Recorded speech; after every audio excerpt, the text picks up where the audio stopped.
তিতুমির কলেজকে বিশ্ববিদ্যালয়ে রূপান্তরের দাবিতে দুপুর থেকে আবারও সড়ক অবরোধ করেছেন শিক্ষার্থীরা। এতে মহাখালী গুলশান ১ মহাসড়কে যান চলাচল বন্ধ। পাশাপাশি কলেজে চলছে শাটডাউন কর্মসূচি। দাবি আদায় না হওয়া পর্যন্ত আন্দোলন থেকে সরবেন না শিক্ষার্থীরা। মামলায় ৩৩ নম্বর আসামি করা হয় মঞ্জুর আহমেদ। দিনের মতো শাটডাউন কর্মসূচিতে শিক্ষার্থীরা, আর পঞ্চম দিনের মতো অবরোধ করা হয়েছে কলেজের সামনের সড়ক। কর্মসূচি পালন করব।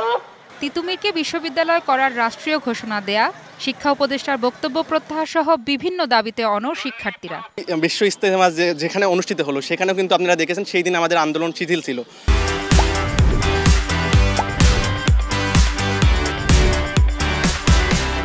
ও তার পরিপ্রেক্ষিতে আমাদের পূজাদেহ শিথিল করা হয়েছে, কারণ ধর্মীয় বিষয়ে আমরা কোনো বিষয়ে বাধা দিতে উচিত না, আমরা এটা বাধা দেবও না। পরবর্তী প্রজন্মের জন্য যারা ভর্তি হবে তারা যেন আমাদের মতো বৈষম্যের শিকার না হয়। সারা বাংলাদেশের 18 কোটি মানুষের চোখ এখন তিতুমির কলেজের দিকে।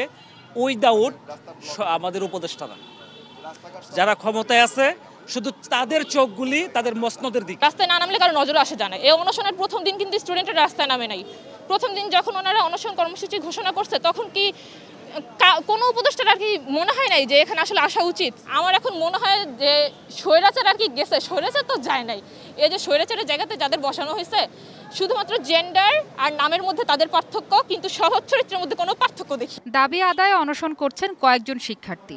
অবরোধ করায় মহাখালীর আমতলী থেকে গুলশান লিংক রোড সড়কে যান চলাচল বন্ধ হয়ে যায়। এতে ভোগান্তিতে পড়ে এ পথের যাত্রীরা।